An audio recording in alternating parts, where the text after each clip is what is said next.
Assalamualaikum warahmatullahi wabarakatuh. Salam sejahtera, salam kebajikan. Bersama dengan saya di podcast pertama BEMFAI Muhammad Al-Hikam yang akan menemani teman-teman juga penonton sekalian untuk 30 menit ke depan perkiraan.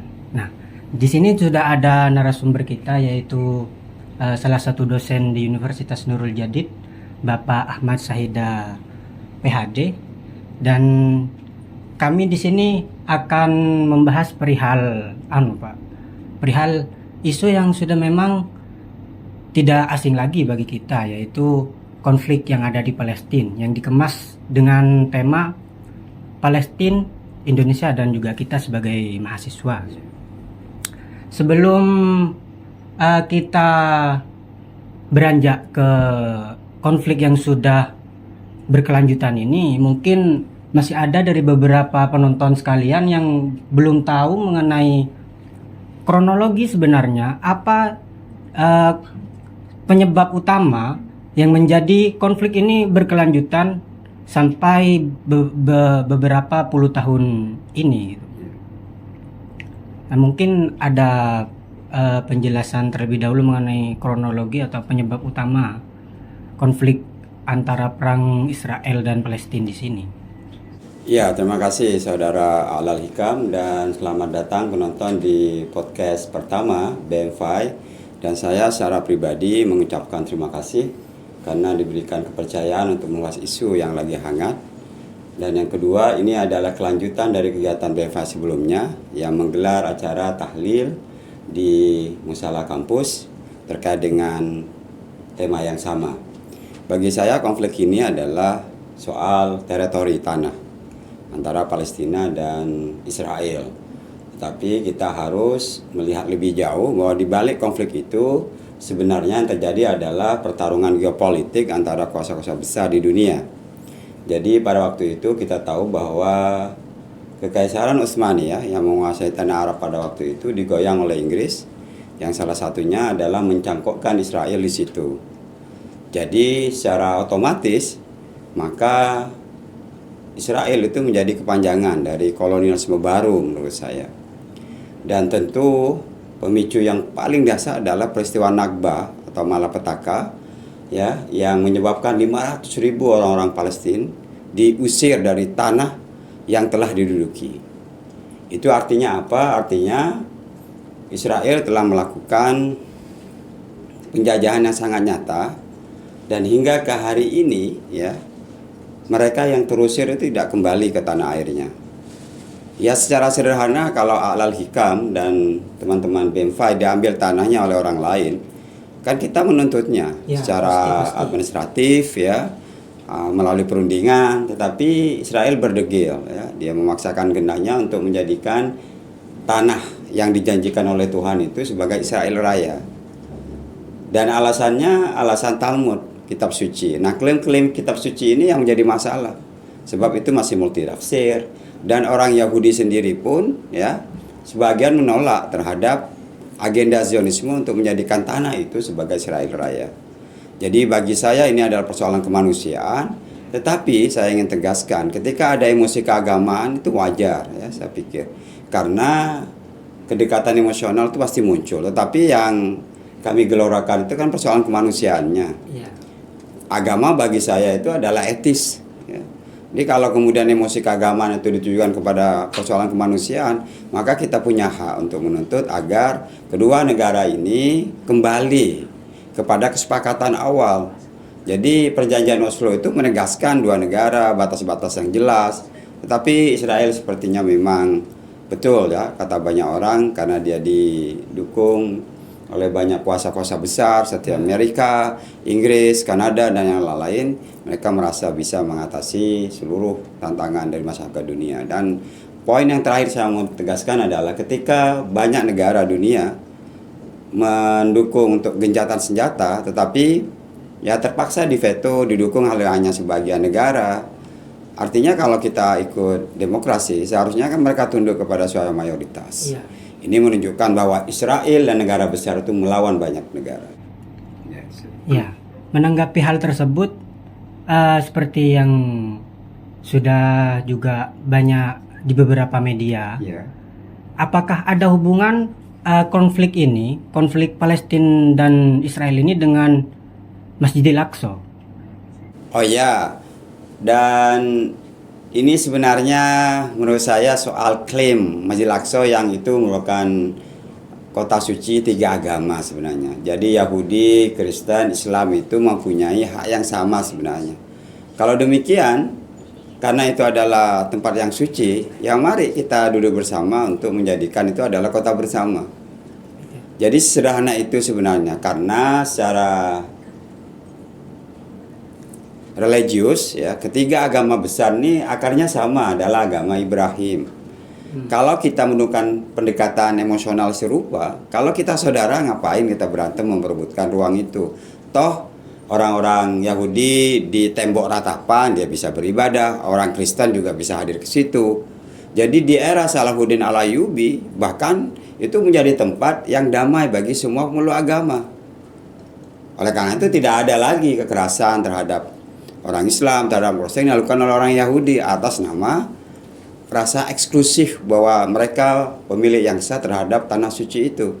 Kalau ini yang terjadi, maka kita telah menghalang orang lain untuk memenuhi hak sebagai pemilik yang sah dalam tanda kutip. Kalau kita juga mau jujur lebih jauh, seharusnya tiga agama besar ini duduk bersama untuk mengatasi Zionisme. Karena musuh sebenarnya itu adalah Zionisme, sebab itu adalah soal politik.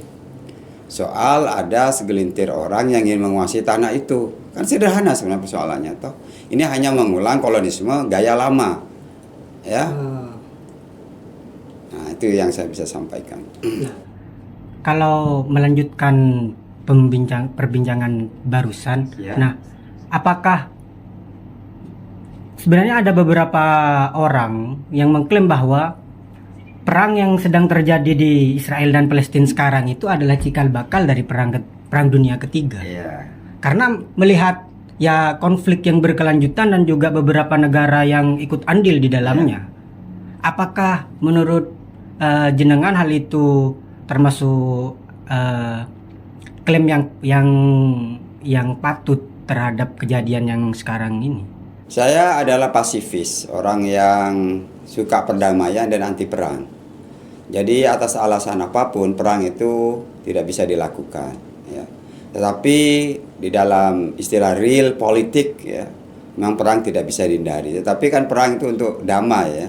Artinya itu adalah pilihan terakhir. Dan saya berharap itu tidak terjadi perang dunia ketiga, karena bagaimanapun juga kita harus belajar dari perang dunia pertama dan kedua. Kan yang dirugikan itu adalah orang awam ya.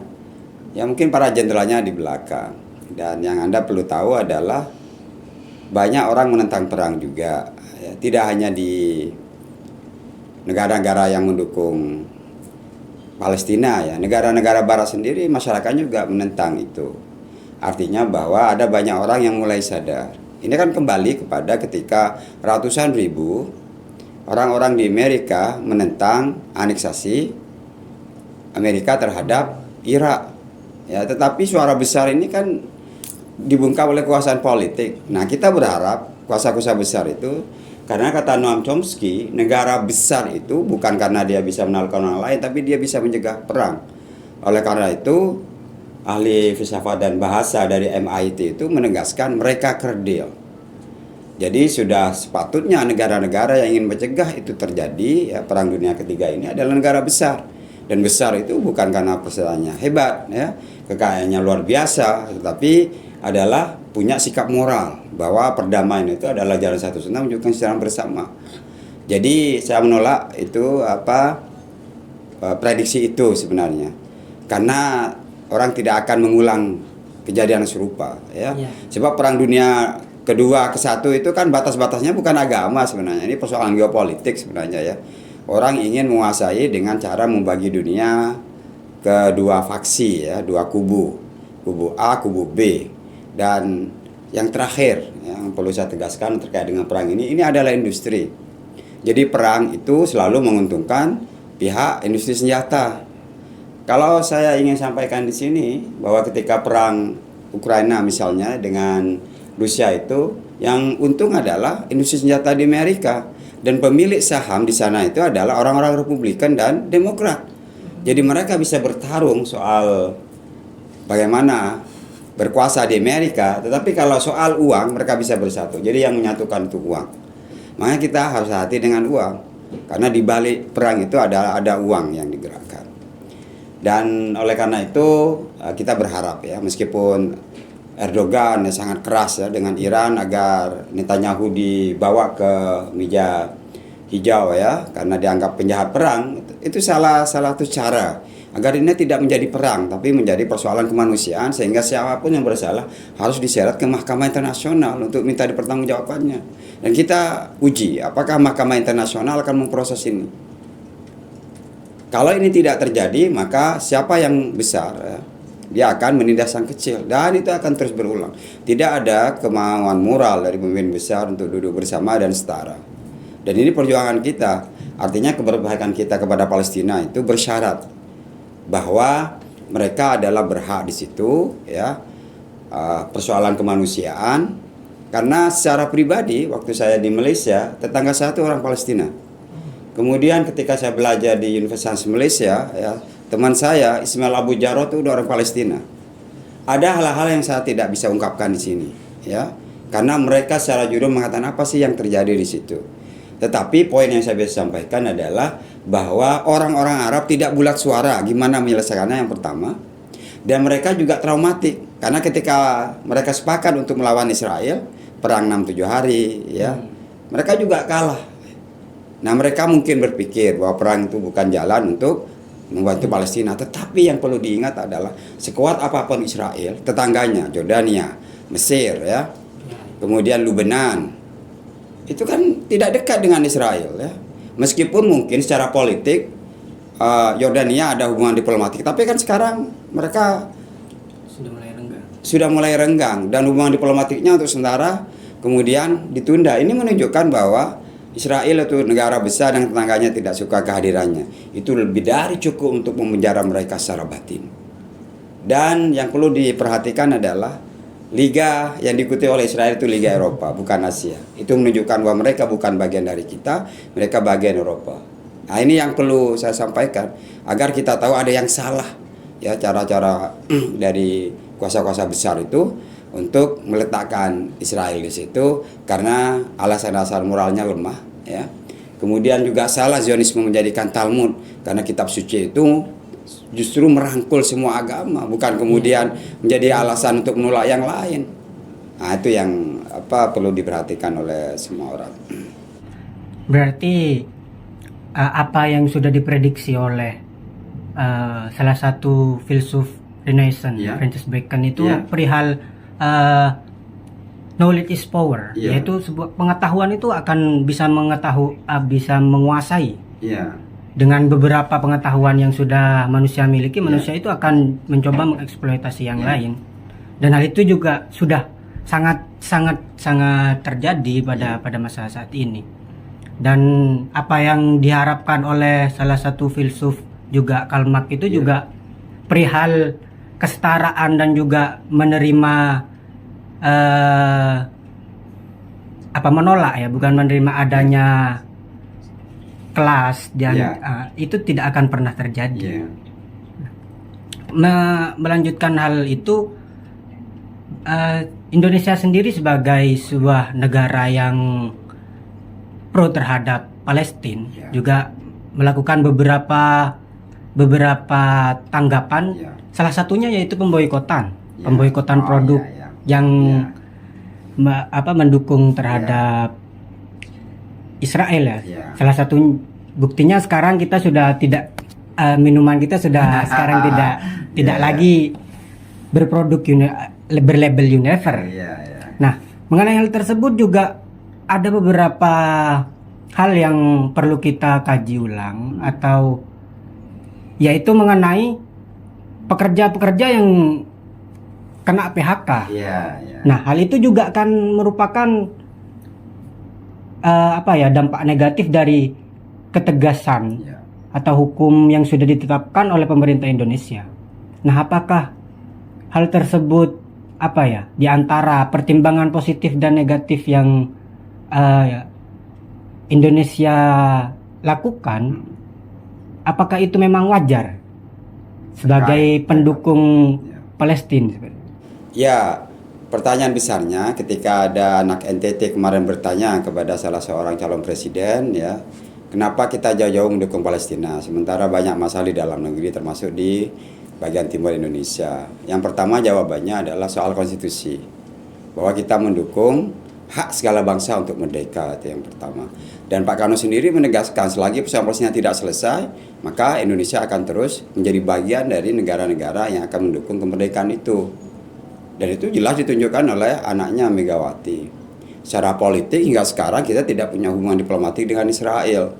Memang ada upaya itu, bahwa loh kenapa kita ingin mendamaikan kok tidak membuka hubungan itu. Ternyata Yordania buka hubungan, Bahrain buka hubungan. Apa mereka bisa menyelesaikan? Karena persoalannya itu ada di Israel. Nah, soal boykot itu sudah menjadi gerakan internasional BDS, ya. Boykot, di-investment dan sanction. Nah, kalau mereka melakukan boykot, tidak investasi di Israel, kemudian ada sanksi, ini agar ada efek jerah yang jauh lebih besar, ya. Karena bagaimanapun juga Israel juga banyak mengalami kerugian. Ya, perang itu biayanya sangat besar, triliunan. Bahkan ada beberapa kementerian itu yang ditutup karena anggaran tidak cukup. Ya, ini kan menunjukkan bahwa itu tidak bisa berlarut-larut. Nah, soal terkait dengan boykot itu lebih kepada sikap moral. Kita tidak bisa melakukan semuanya karena banyak kebutuhan kita sehari-hari itu diproduksi oleh multinational corporation (MNCs) ya, yang itu dikaitkan dengan Israel karena mereka mendukung. Tentu kita menolak. Nggak mungkin dong kita beli barang yang barang itu ada darah dari manusia yang tidak berdosa. Saya melakukan itu. Secara moral, ya, akun Twitter saya itu ada gambar semangka. Itu bagi saya itu keberpihakan yang jelas. Yang kedua, saya juga mengganti berapa barang ya dengan merek lain. Kan ini bukan soal menunjukkan kebencian ya yang bersifat tertutup ya. Ini saya secara terbuka mengganti barang ini dengan barang yang lain. Toh itu sama barangnya ya. Iya. Ya.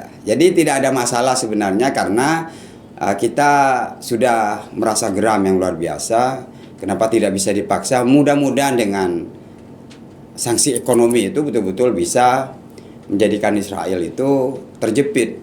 Yang perlu ditekankan di sini ya, justru negara-negara Eropa sendiri yang melakukan itu. Dan bahkan Spanyol sendiri itu menegaskan meskipun Uni Eropa menolak, dia akan memperjuangkan Palestina merdeka. Jadi seruan ini sebenarnya adalah lebih jauh persoalan kemanusiaan. Toh kalaupun kita mendukung Palestina, faksi-faksi itu banyak, tidak tunggal. Bahkan ada faksi kiri ya, Marxis yang juga berjuang bersama Hamas. Kan berarti ini bukan persoalan sempit hanya musik keagamaan semata, tetapi ada yang jauh lebih ya ukhuwah basyariahnya lah ya. Dan tentu saya mendengar ya dan membaca di lini masa ada sudah produk-produk yang sudah mulai kelimpungan karena boykot itu ya. Mereka sudah berusaha agar boykot itu tidak dilakukan, kemudian ada salah arah, sasaran, kan perlu dijenihkan kemudian. Kalau sebuah perusahaan ya memang dia tidak mendukung, ya nyatakan saja ya. Kalau sebuah perusahaan dia mendukung serta merta terhadap Israel, maka dia perlu mengubah kebijakan. Kan sederhana sebenarnya. Kalau mereka masih mau bermuamalah dengan kita, karena secara kemanusiaan muamalah dalam fikih itu tidak diikat atau dibelenggu oleh emosi-emosi yang lain. Ya, soal akidah itu soal lain karena itu personal, subjektif. Kita tidak mau bicara itu dalam konflik ini. Ya, itu yang saya bisa sampaikan terkait dengan boykot. Dan yang terakhir terkait dengan boykot ini, saya sendiri memboikot barang itu bukan sekali ini. Ada barang ya, diproduksi oleh sebuah perusahaan dan dia memperkerjakan anak. Bagi saya itu eksploitasi. Saya tidak membeli merek barang itu. Kan sederhana sebenarnya. Jadi sebagai manusia kita ada titik perjumpaan yang bisa mengingat kita ya sebagai sebuah ikatan kemanusiaan yang universal.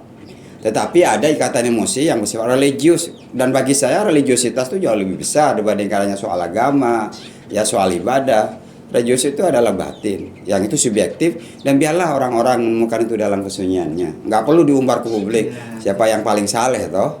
Iya. Jadi akhirnya boykot itu mudah-mudahan itu cara yang disebut oleh BDS itu ya, non violence itu ya, bukan kekerasan. Kan itu yang pesan yang saya pegang sebenarnya. Jadi bagaimana menghukum orang tidak melalui kekerasan, meskipun itu bisa menjadi kekerasan simbolik. Tetapi itu yang paling minimal toh, yang bisa lakukan toh. Nah, soal dampak ya mari kita duduk bersama ya. Mari kita kalau memang betul-betul mau bekerja sama ya.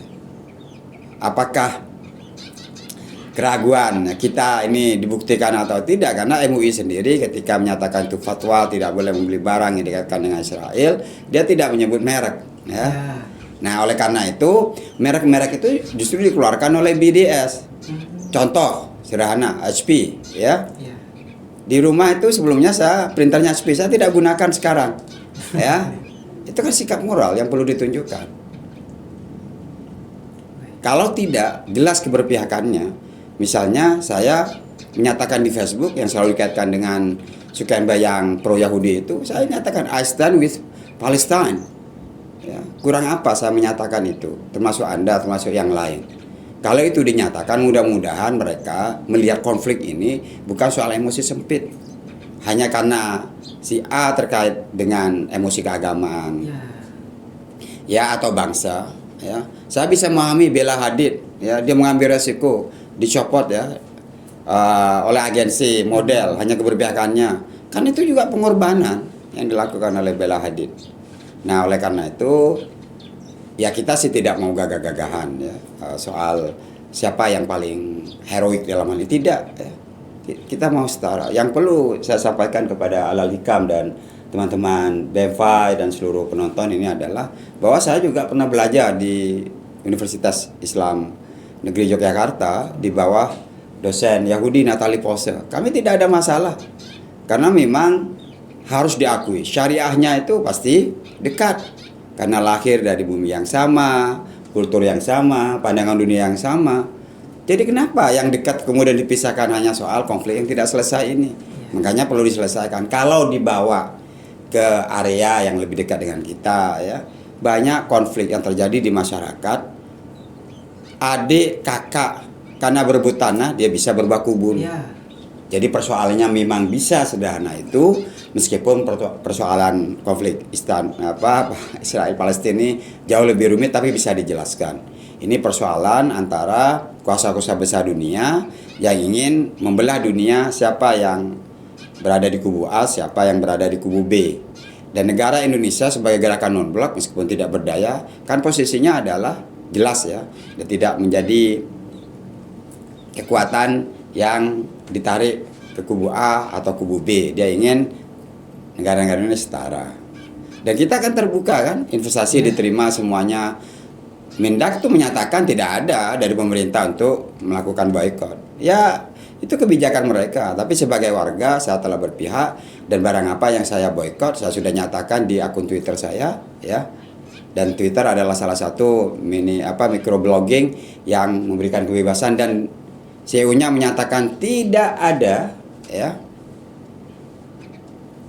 penutupan akun atau status yang membela Palestina. Dan bagi saya inilah kekuatan kita yang bisa gunakan, bahwa di dunia maya kita melawan. Baik, terkait perihal boykot, mungkin hal itu memang tidak sederhana yang kita bayangkan. Lalu sekarang sikap kita sebagai mahasiswa yang katanya harus mempunyai salah satu orang yang mempunyai pemikiran yang lebih daripada yang lain dalam segi kapasitas maupun dalam segi waktu daripada yang lain. Mungkin langkah apa yang bisa kita lakukan mengenai keberlanjutan hal konflik yang ada di Israel dan Palestina? Bagi saya mahasiswa mempunyai peran besar karena mereka adalah kelompok yang dianggap sebagai grup nirkepentingan, ya, jauh lebih murni karena mereka melihatnya secara jernih. Oleh karena itu, ya gerakan moral ya perlu dilakukan. Bagi saya doa bersama atau gerakan-gerakan lain turun ke jalan untuk menunjukkan dukungan atau menggunakan platform media sosial untuk menunjukkan bahwa ada penindasan dan kezaliman di situ, ya. Karena apa? Karena kita menolak perang. Perang tidak akan menyelesaikan masalah, dia akan menjadi beban, ya, kepada banyak orang sebenarnya. Nah, kalau itu pilihan kita, kan kita sudah melakukan yang terbaik. Meskipun ya kita akan bertanya, kalau kemudian orang itu melakukan kekerasan kepada kita, masa kita diam? Misalnya, kalau kita menjadi bagian dari Palestina, karena keberpihakan itu harus jelas, ya. Saya tidak ingin abu-abu dalam hal ini. Tetapi pilihan saya itu adalah pasifis. Jadi mendukung saya gerakan mahasiswa yang bisa dilakukan adalah gerakan moral, ya. Dan itu pengertiannya sangat luas. Kalau Anda melakukan boykot, itu saya pikir itu efektif. Dan kita yakinkan publik bahwa itu salah satu cara, bukan satu-satunya cara. Dan itu tidak ingin mematikan ekonomi kecilan menengah, tidak ada niatan itu. Masa kita membantu orang lain kemudian mematikan orang yang paling dekat dengan kita, kan sudah absurd namanya itu. Makanya bagi kita mahasiswa tetap garda terdepan, ya. Artinya tidak diseret oleh kepentingan politik karena bagaimanapun juga ada negara tertentu yang persoalan politik itu menjadi persoalan politik. Iya, jadi yang dukung pemerintahan A ketika aksi turun jalan, yang B oposisi karena alasan dia oposisi dia tidak ikut. Kan berarti menjadi politik internal, bukan keberpihakan yang jauh lebih utuh dan murni terhadap persoalan Palestina. Bagi saya memang mahasiswa itu perlu, ya, terus menerus. Termasuk acara ini kan bagian dari kebijakan mahasiswa yang sangat jelas karena kita menggunakan media untuk menyampaikan ke publik bahwa Anda, saya jelas, ya, di mana kita berpihak. Nah, kalau kemudian misalnya ada latihan tentara Amerika dan Indonesia lewat di sini, saya akan berdiri di tepi jalan, go to hell, ya, American soldiers. Pergi kenakanlah kau tentara Amerika. Karena itu jelas, ya, bagi saya. Ini sudah hitam putih terkait dengan bagaimana Amerika mengokosi penindasan Israel di tanah Palestina. Dan terakhir ini, Pak, mengenai konflik yang berkelanjutan yang sudah beberapa puluh tahun berkelanjutan ini, itu sebenarnya ada hikmah yang luar biasa di belakangnya. Termasuk juga ada banyak juga orang yang tiba-tiba masuk Islam, Ya. dengan hanya sebab melihat ketabahan yang ada di negara Palestina. Bagaimana negara Palestina itu digempur habis-habisan, tapi mereka begitu sabar dan lain sebagainya. Jadi apa sebenarnya, bagaimana sebenarnya sikap yang perlu kita ambil, maksudnya agar kita tidak terlalu fanatik, perihal, kan kadang ketika menilai konflik yang terjadi kita terlalu fokus terhadap konflik yang terjadi. Maksudnya peperangan ini apakah perihal etnis atau perihal agama dan lain sebagainya. Kita enggan melihat suatu yang ada di belakang hal itu. Seperti contoh tadi, bagaimana orang sekarang berbondong-bondong masuk Islam. Ya. Seperti itu. Apa sebenarnya, bagaimana cara kita memandang terhadap suatu permasalahan, entah permasalahan itu kecil ataupun dalam skala besar? Saya melihatnya itu adalah dampak lain dari konflik ini, dan justru banyak orang di Barat itu ingin membaca Al-Quran. Kenapa ada satu bangsa ya atas dasar keyakinannya dalam keadaan tergencar seperti itu, ya, tanah kelahirannya di bumi hanguskan, kok masih dia bisa hidup, ya. Kalau lihat gambar-gambar di media sosial, ada sebuah keluarga dia makan bersama di balik reruntuhan atau di bawah runtuhan, ada kegembiraan di situ. Kenapa ada orang sekuat itu? Itu kan menimbulkan pertanyaan yang besar juga kepada kita yang juga muslim, apalagi kepada yang bukan muslim. Nah, soal pilihan mereka berpindah agama itu adalah pencarian pribadi mereka, ya. Ya bagi saya itu adalah memang kultur di sana. Kalau Anda baca Eric Weiner misalnya dengan Man Seek God itu, ya orang sana itu rasa ingin tahunya lebih besar. Kalau kita kan menerima agama warisan, bukan pilihan. Jadi biarlah itu menjadi sisipan cerita dari konflik ini. Saya tidak akan komentari itu lebih jauh. Mereka akan menemukan kebenarannya sesuai dengan pencariannya. Tetapi yang perlu disentuh ini adalah jangan sampai kemudian menggeser konflik ini kepada persoalan teologis. Karena kalau kemudian ini menjadi isu metafisik misalnya, ini perdebatannya rumit kemudian. Bagaimana mungkin agama serumpun, agama Ibrahim ya, bertarung tidak selesai-selesai. Jangan-jangan mereka tidak memahami apa yang diucapkan dalam kitab sucinya. Nah, itu yang perlu kita teliti. Oleh karena itu, mungkin ya membaca kembali bagaimana Nabi membangun kota Madinah yang disebut oleh Robert and Bella itu modern pada masanya. Jadi jauh ya sebelum ada negara modern Nabi telah merintisnya, itu mengakomodasi orang Yahudi, banyak suku. Jadi perbedaan itu tidak menjadi masalah. Lah kok kenapa kemudian ada sebuah isme, Zionisme ingin bangun sebuah kota khusus ya yang hanya diperuntukkan oleh untuk satu etnik. Meskipun Israel itu 2 juta orang Arab ya di situ ya. Mereka ada perwakilannya juga. Ini memang betul-betul murni politik sebenarnya ya. Karena kenyataan di lapangan Palestina sendiri itu multikultur, multi agama, Israel juga sebenarnya meskipun ada lah kaum fanatiknya ya yang sangat sentimen terhadap kehadiran orang lain. Dan kebetulan Netanyahu ini ya didukung oleh Yahudi garis keras dalam tanda kutip. Makanya kemudian konflik ini diseret kepada emosi keagamaan. Nah, oleh karena itu bagi saya sikap saya jelas ya, ini persoalan kemanusiaan yang pertama, yang kedua agama hadir sebagai nilai etis agar orang tidak bertengkar, mengambil hak orang lain, kan itu yang perlu ditonjolkan. Dan mungkin yang perlu juga diperhatikan oleh kita adalah ini konflik belah laut hingga kini sampai di mana ujungnya kan kita tidak tahu. Tetapi ikhtiar untuk melakukan agar mereka kembali ya untuk kompromi lah menurut saya ya. Kan yang paling realistis itu kan 2 negara ya. Tuh. Kemudian harus dikembalikan kepada perjanjian. Mana batas-batas itu? Ya tanah yang di Israel punya Yordan ya dikembalikan. Ya itu aja kan. Kebencian itu tidak akan luntur kalau kemudian ada bangsa yang merasa tanahnya dicuri. Kan sederhana sebenarnya. Nah, oleh karena itu bagi saya hingga ke hari ini perlawanan itu akan terus dilakukan ya apapun bentuknya, dan saya telah melakukan apa yang bisa dilakukan untuk mengakhiri dan memberikan kesadaran bahwa ada yang salah apa yang dilakukan oleh Zionisme terhadap Palestina, bangsa Palestina.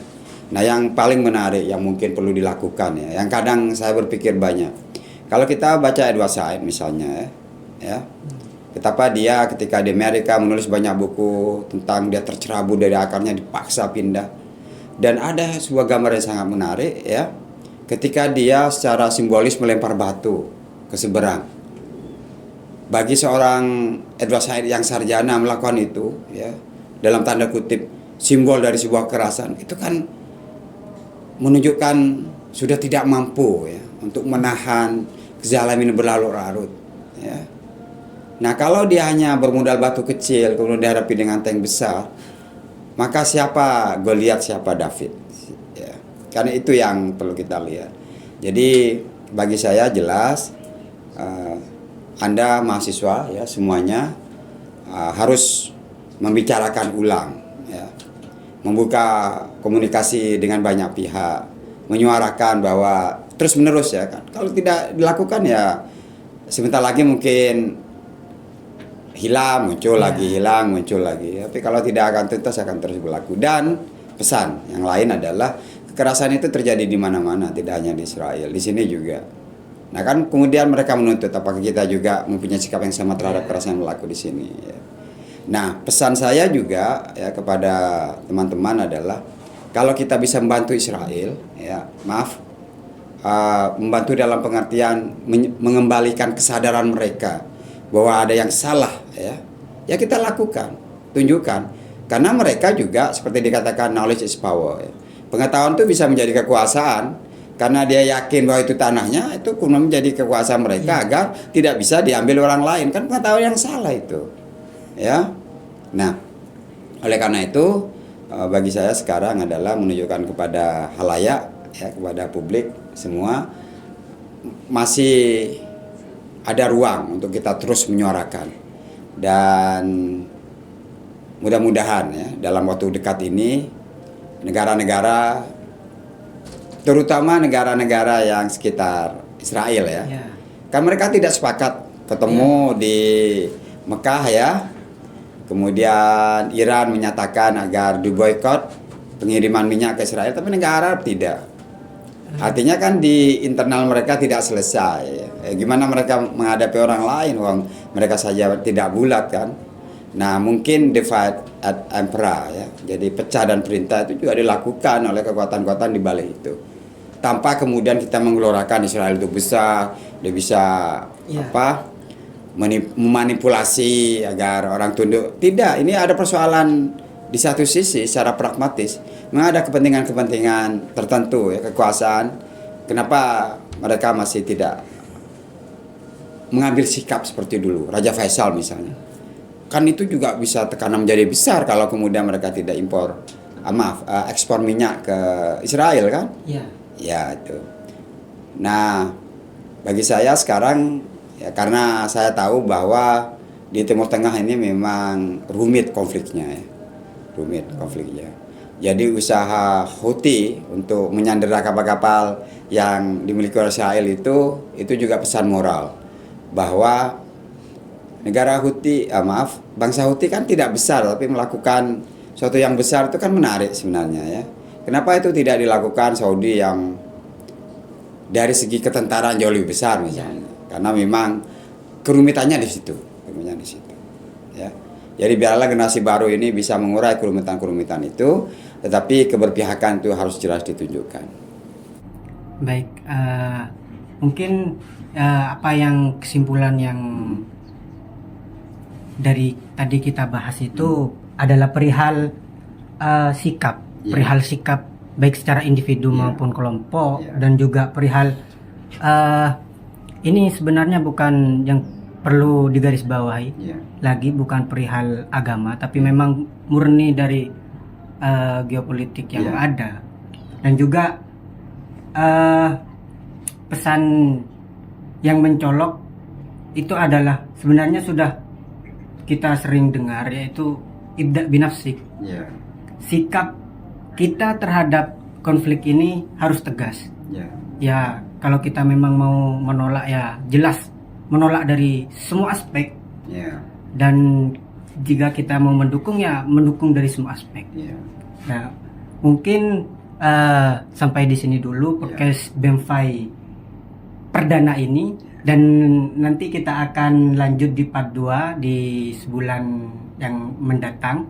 Ya, semoga apa yang sudah diinformasikan oleh narasumber kita Pak Saida ini bermanfaat bagi kita, karena sudah ada banyak informasi yang penting nih, yang perlu kita kaji, yang perlu kita ingat lagi sebagai mahasiswa, yang katanya tadi sebagai salah satu orang yang nirnilai, maksudnya yang mempunyai daya ingat atau daya pikir yang lebih daripada yang lain.